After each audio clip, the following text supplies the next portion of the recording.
Bismillahirrahmanirrahim. Assalamualaikum warahmatullahi wabarakatuh. Kami dari kelompok 11 beranggotakan oleh Siti Khadijah, Siti Halimah, dan Siti Fatimah.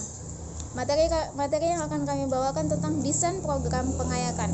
Materi pertama yang akan dibawakan oleh saya sendiri, materi kedua oleh Siti Halimah, materi ketiga oleh Siti Fatimah. Baiklah, kita akan masuki materi yang pertama, yaitu pengertian pengayakan. Secara umum, pengayakan dapat diartikan sebagai pengalaman atau kegiatan peserta didik yang melampaui persyaratan minimal yang ditentukan oleh kurikulum, dan tidak semua peserta didik dapat melaksanakannya. Kegiatan pengayakan adalah suatu kegiatan yang diberikan kepada siswa kelompok cepat agar mereka dapat mengembangkan potensinya secara optimal dengan memanfaatkan sisa waktu yang dimilikinya. Kegiatan pengayakan dilaksanakan dengan tujuan memberikan kesempatan kepada siswa untuk memperdalam penguasaan materi pembelajaran yang berkaitan dengan tugas pembelajaran yang sedang dilaksanakan, sehingga tercapai tingkat perkembangan yang optimal. Baik, konsep pengayakan menurut Nur Hayati dalam Antari mengingat kecepatan tiap-tiap peserta didik dalam pencapaian KD tidak sama. Dalam pembelajaran terjadi perbedaan kecepatan belajar antara peserta didik yang sangat pandai dengan yang kurang pandai dalam pencapaian kompetensi. Sementara pembelajaran berbasis kompetensi mengharuskan pencapaian ketuntasan dalam pencapaian kompetensi untuk seluruh kompetensi dasar secara perorangan. Implikasi dari prinsip tersebut mengharuskan dilaksanakannya pengajaran pengayakan sebagai bagian yang tidak terpisahkan dari penerapan sistem pembelajaran tuntas. Peserta didik yang harus melampaui ketuntasan belajar, maka perlu diberikan tambahan pengetahuan atau pengalaman pembelajaran yang lebih dibandingkan mereka yang belum mencapai ketuntasan minimal yang ditetapkan. Baiklah, sekian materi dari saya. Materi selanjutnya akan dibawakan oleh Siti Halimah. Saya sendiri yaitu Siti Halimah, yang mana penjelasannya ialah C. Jenis pembelajaran pengayaan. Ada 3 jenis pembelajaran pengayaan, yaitu yang pertama, kegiatan eksploratori yang bersifat umum yang direncanakan untuk dijadikan kepada peserta didik. Sejenisnya dimaksud berupa peristiwa sejarah, buku tokoh masyarakat disebut yang secara regular tidak tercakup dalam kurikulum. Keterampilan proses yang diperlukan oleh peserta didik agar berhasil dalam melakukan pendalaman dan investigasi terhadap topik yang diminati dalam bentuk pembelajaran mandiri. Pemecahan masalah yang diberikan kepada peserta didik yang memiliki kemampuan belajar lebih tinggi berupa pemecahan masalah nyata dengan menggunakan pendekatan pemecahan masalah atau pendekatan investigatif atau penelitian ilmiah. Sekolah tertentu, khususnya yang memiliki peserta didik lebih cepat belajar dibandingkan sekolah-sekolah pada umumnya, dapat menaikkan tuntutan kompetensi melebihi standar isi. Misalnya sekolah-sekolah yang menginginkan memiliki keunggulan yang khusus. D. Pelaksanaan pembelajaran pengayaan.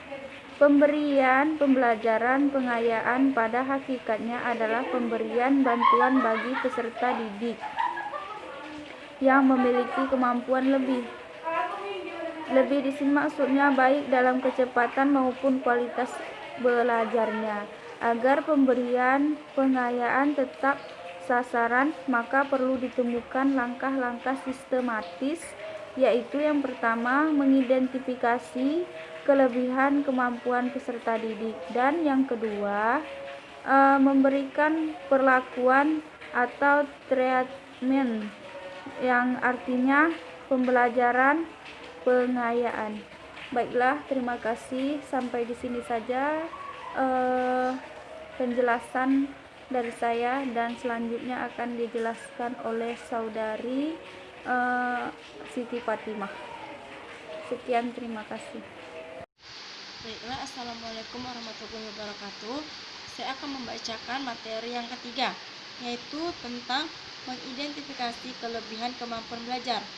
Adapun tujuan, identifikasi kemampuan berlebih peserta didik dimaksudkan untuk mengetahui jenis serta tingkat kelebihan peserta didik.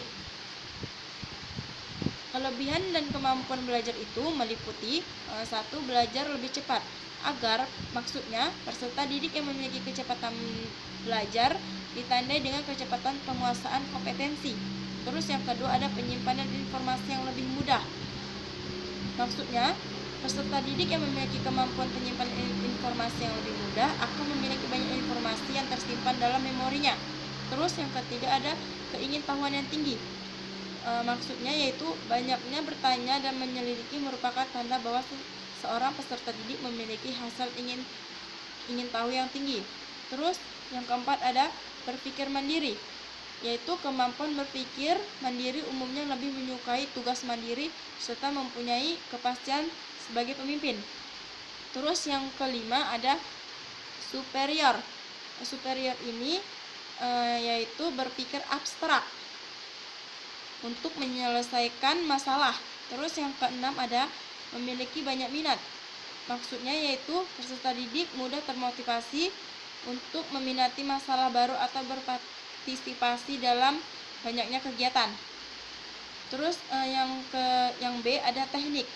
Teknik yang dapat digunakan untuk mengidentifikasi kemampuan berlebih peserta didik dapat dilakukan antara lain melalui tes IQ, tes inventory, wawancara, dan pengamatan.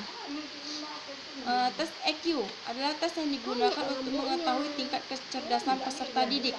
Terus yang kedua tes inventory, yaitu maksudnya tes inventory yang digunakan untuk menemukan dan mengumpulkan data mengenai bakat, minat, hobi, dan kebiasaan belajar. Terus yang ketiga ada wawancara. Wawancara ini dilakukan dengan mengadakan interaksi lisan dengan peserta didik untuk mengalih lebih dalam.